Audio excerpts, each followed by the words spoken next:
Hey guys, what is up? It's Dusty here, and welcome back to another crypto video.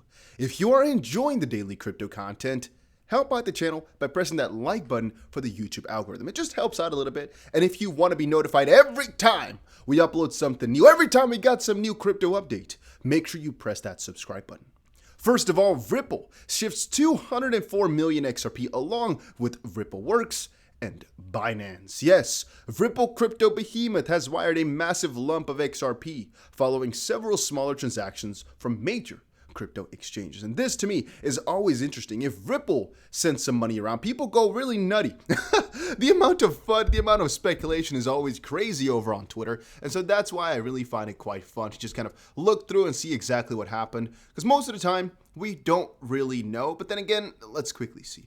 The Ripple DLT Decacorn, they always use Decacorn for that, moved a whopping 150 million XRP in a single transaction about 8 hours ago.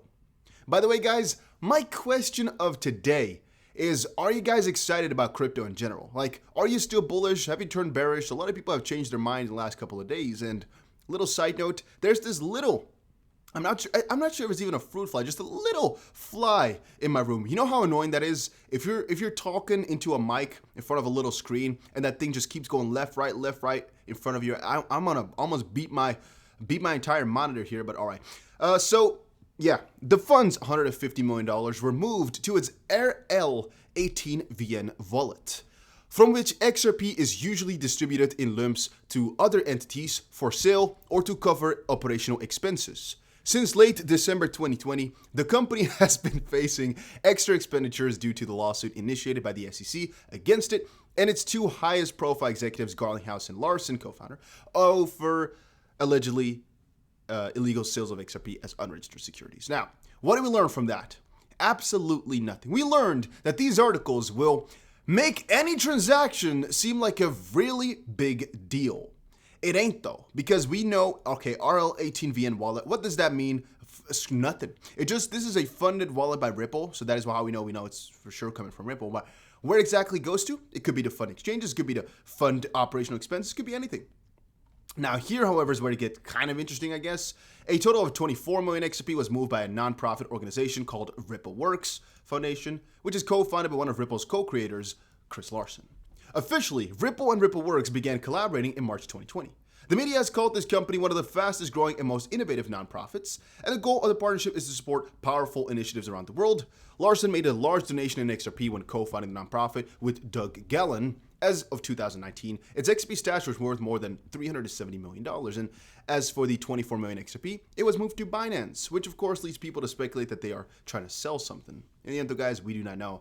And then last but not least, we got some movement between 4 major crypto exchanges. They have moved 30 million XRP between their wallets. That is that. All right, then let's quickly see some of these tweets because I had some interesting stuff. First of all, digital asset investor is really on point here. My antenna is up. Hopefully, he's talking about the antenna on his, is the SEC not interested in speaking to Jed McCaleb or Arthur Brito?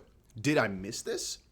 That's a really good question. So if you're not knowing about this, Arthur Brito and Jed McCaleb are also the co-founders of Ripple. There, of course, is also, I guess, David Schwartz, who's a co-creator of the XRP Ledger, but let's just stick to Ripple as a company. Jed McCaleb, Arthur Brito, and Chris Larson are the co-founders, at least the big ones that are written down there. There might be more, but those are the ones that we all know about. And Jed McCaleb and Chris Larson both got, let's say, 9 billion, and Arthur Brito got 1 billion XRP. The question that pops up, though, into everybody's mind is, well, why only is Chris Larson now being sued? Is it because Arthur Brito is out of the light and Jed McCaleb, has sold the majority of his stuff and is now working with XLM? If that's the case, then why is XLM not being sued? Because in theory, the only thing different is that XLM burned the majority of their XLM, which was a smart move. Some people call it like as if he knew that this was going to be coming to Ripple, and so he sold it. Some others burned it. Some others are saying it's just kind of a coincidence. Because in the end of things, even though they got rid of their XLM, does that make them less guilty? I mean, never does the SEC really state that this is all about Ripple's escrow. It only cares about, did Ripple sell securities or did they sell investment contracts? A good question pops up then, though. If Ripple is doing that, does XLM not? And I don't really have a good argument as to why not, though. I mean, XLM and XRP are really the same thing. Literally the same thing. The technology from the crypto. If that's the case, then it's all about the use case, right? But if that's the thing, then is it only different because XLM / the Stellar Foundation is a nonprofit? It's because the Stellar Foundation is a nonprofit and because others are more so building use case for XLM? Is that the difference then? Or where does exactly it lie? I'm not sure about that. But also then, why is Jed McCaleb, who was a part of Ripple, not being sued? Because in those years, maybe 2013, for example, he was also working there. Or at least, why is he never mentioned? And then Digital Asset Investor also said, it would be fascinating if Ripple asked for discovery of emails between the SEC and Jed McCaleb. I think that's also interesting. Where is he in all of this? And what about XLM? I say this as a holder of XLM. None of this makes one bit of sense when there's selective enforcement, which is interesting. Dr. Bones says Stellar is a nonprofit, never advertises an investment, and Jed doesn't care about Ripple enough to have emails with the SEC about them. This is not true. He most likely cares a lot about it because he has billions of dollars in it. Of course he cares. And Digital Assets Daily said Stellar is already listed with the SEC through the Franklin Templeton registration, said it 42 times within the Franklin Templeton registration with the SEC. And the question pops up, what makes them so different? I'm not exactly sure though. Are there differences? Yes, but how exactly? Good question. Good question. I'm not exactly sure. Maybe there's a really logical explanation for it. Could be, guys. I'm just not too sure about it. That's why I'm pulling it up. Then, Bank XRP posted, XRP has been added to Instant Cross. Do I care about this? Absolutely freaking not. Absolutely freaking not. Absolutely freaking not. This type of stuff usually feels like a promotion because why is this important? Nobody cares about this. Wen Labs is focused on development of cross-chain DeFi dApps. Wen Labs currently operates OneLed and Instant Cross. Feels like a promotion. I'm going to call out it is a promotion most likely because I can't think of anything else. It's just maybe because he has a lot of followers and they paid him something for it. This is absolutely, then again, I guess he's also a big guy and he posts everything regarding XRP. But will you ever use this? Most likely not. Is it smart to use it? Most likely not because it's not that known. So it's, it's more like a scam than other things. I would not use this at all. Just quickly being real with you guys, all right? Looks like a scam, even though it's not proven, but it has 600 followers or now 1,000. I'm staying the frick away until, I don't know.